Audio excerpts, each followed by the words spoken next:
क्या आप पत्रकार बनना चाहते हैं, जबरदस्ती कोई आपको डॉक्टर बना रहा है, कोई इंजीनियर बना रहा है, तो बहुत दुर्भाग्य की बात है। इसलिए बच्चों की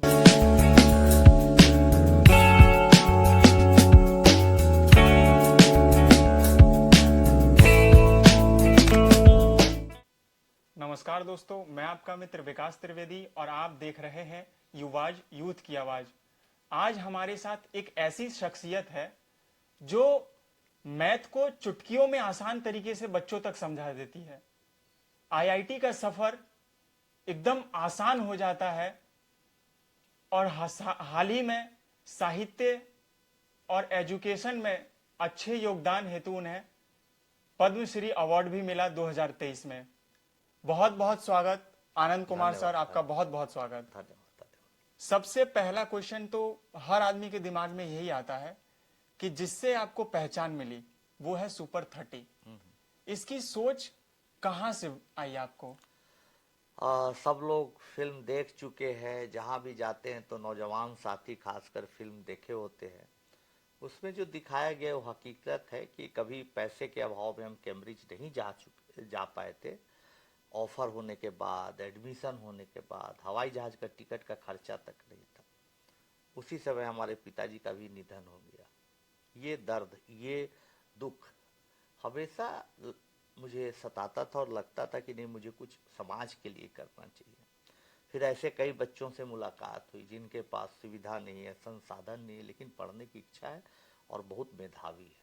तब हमने निर्णय लिया, हमारा भाई प्रणव, माताजी, सब लोगों ने साथ दिया और सुपर 30 की शुरुआत हुई।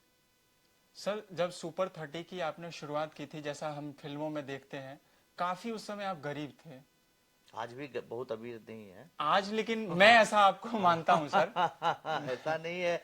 बहुत लोग, बहुत सारा हमारे जगह पर बहुत सारे ऐसे लोग होते जो अपने कोचिंग का थोड़ा सा नाम होता है, फ्रेंचाइजी का जाल बिछा देते हैं, तरह तरह का कोर्स बेचते हैं, उसी पे आने वाला था मैं और भी। बहुत सारा पैसा कमा लेते हैं। इसलिए ऐसा मत समझिएगा कि वो परिस्थिति अब वो ऐसी नहीं है कि दाल रोटी की कमी है, कोई बड़ा अभाव है। सब कुछ अच्छा चल रहा है, 300 बच्चों का खाना, परिवार का रहन सहन ठीक ठाक हो जाता है।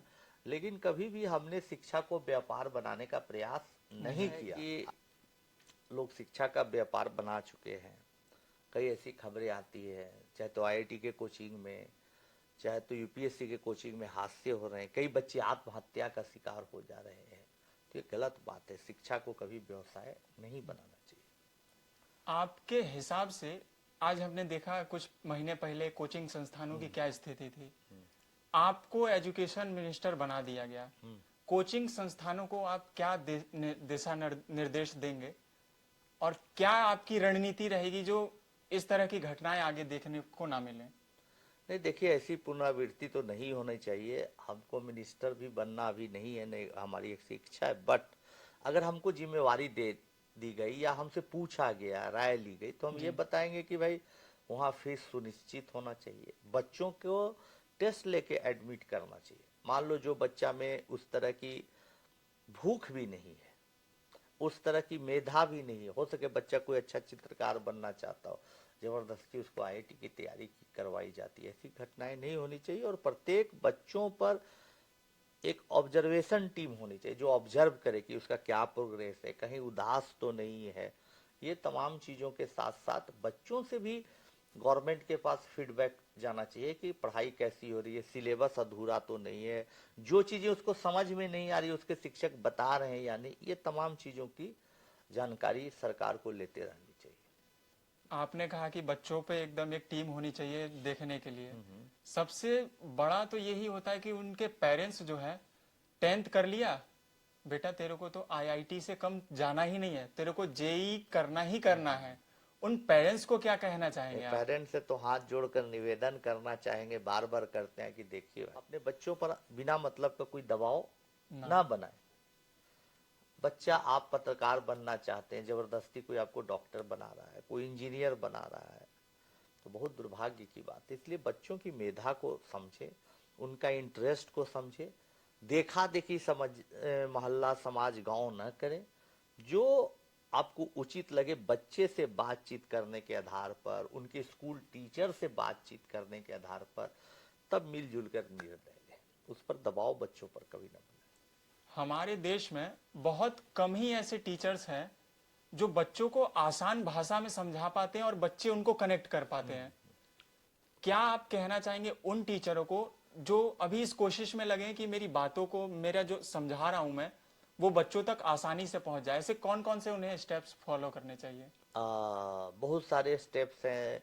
बच्चों को कोई भी कॉन्सेप्ट पढ़ाइए, हाउ एंड वाई बताइए, उसका रीजनिंग समझाइए, प्रैक्टिकल लाइफ से जोड़ के बातों को बताइए, इन सब चीज़ों का ख्याल रखिए। और साथ साथ अभी कुछ दिन बाद हम भी कुछ वीडियो अपलोड करेंगे यूट्यूब पर या अलग से कुछ पोर्टल्स पर, जिसमें हम इतने साल पढ़ाए उसका क्या एक्सपीरियंस था, वो बच्चों को, जो हमारे नौजवान टीचर बन रहे हैं, उन लोगों को देखने का और कुछ समझने का मौका मिलेगा। आप विदेशों में भी गए, वहाँ का एजुकेशन सिस्टम देखा आपने।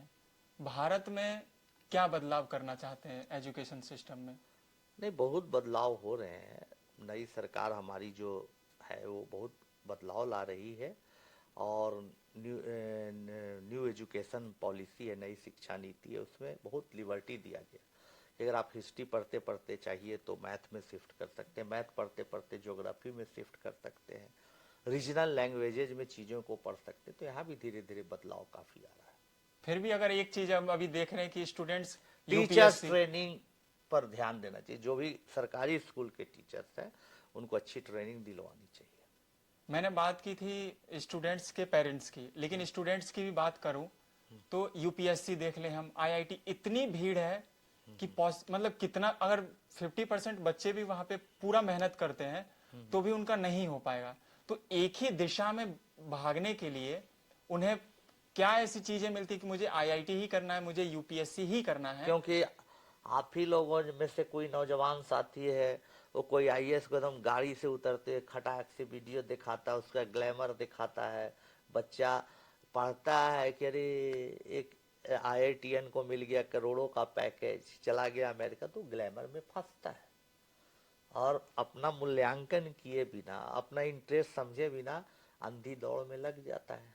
इसलिए उन तमाम चीज़ों से, भटकाव से बचना चाहिए। ग्लैमर नहीं देखना है, यही सिंपल अपना सी बात काम है। में जिसमें मजा है वो अंतिम करना। सवाल यही है सर, बहुत सारे जो स्टूडेंट्स हैं, खास तौर में बिहार से तो मैं बिहार के लिए ही पूछता हाँ हूँ। हाँ, जरूर जरूर। बिहार के बच्चे कोटा जाते हैं बहुत ज्यादा पढ़ने के लिए, खासतौर आईआईटी की तैयारी करने, और बिहार के टीचर्स भी कोटा ही जा रहे हैं पढ़ाने के लिए। तो ऐसा कहाँ मिस हो रहा है कि ये दोनों लोग, टीचर्स और स्टूडेंट्स भी, पटना में ही क्यों ना पढ़ाए या किसी और क्षेत्र में? धीरे बिहार धीरे के माहौल बदला है, बदल भी रहा है। लोग बिहार में शिक्षित हो रहे हैं, अपने अधिकारों को समझ रहे हैं, क्या विधि व्यवस्था में गड़बड़ी है वो भी सुधार हो रहा है, लोग समझ रहे हैं, लोग इसके लिए टोक रहे हैं। आने वाले भविष्य में और तेजी से होगा, और आप नौजवान लोग अच्छे अच्छे वीडियो बनाएंगे, लोगों को जागरूक करेंगे, तो जरूर माहौल ऐसा आएगा कि आप हम लौट चले, जो बाहर हैं वो भी बिहार में आएंगे और अच्छा काम करें। एक हमारे यूथ के लिए एक छोटा सा मैसेज, बस फिर हम आपसे विदा लेते हैं। देखिए, आजकल यूथ बहुत बड़े सपने देखते हैं और तुरंत निराश हो जाते हैं, इसलिए निराश होने की जरूरत नहीं है। मेहनत करते रहिए, धैर्य बनाए रखिए, सफलता जरूर मिलेगी। लोग कहते हैं कि बुझी हुई समा फिर से जल सकती है, भयंकर से भयंकर तूफान हो कश्ती निकल सकती है। निराश न हो, मायूस न हो, मेहनत कर, देख दोस्त तेरी भी किस्मत जरूर बदल सकती है। क्या बात है, धन्यवाद। बहुत बहुत धन्यवाद सर, बहुत बहुत आभार आपका।